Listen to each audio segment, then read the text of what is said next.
Kāda iespēja bija par šīs dienas leģendu, par maču tomēr? Redzi, man jau iespēja bija labi, jo mana komanda uzvarēja. Bet patiesībā šādā spēlē zaudētāju nav.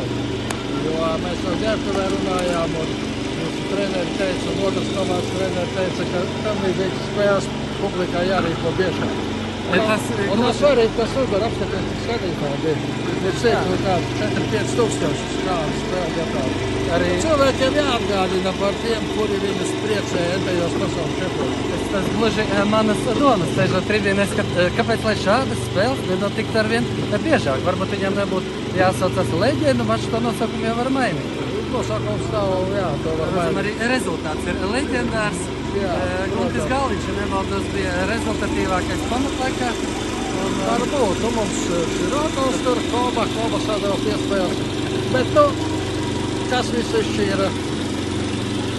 Tas ir Niževīgs.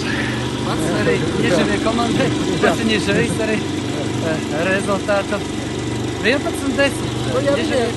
Ja viņiem Masaļskis tā nevilktu, mēs būtu uzvarējuši pamatlaikā. Bet viņi to pašu var teikt par Lūsiņu. Ja Lūsiņš jums nebūtu dažas neticamā veidā neatceļas, tad mēs būtu zaudējuši. Jā, un redzēt varēja, ka Niževie komanda tomēr komanda iedzina.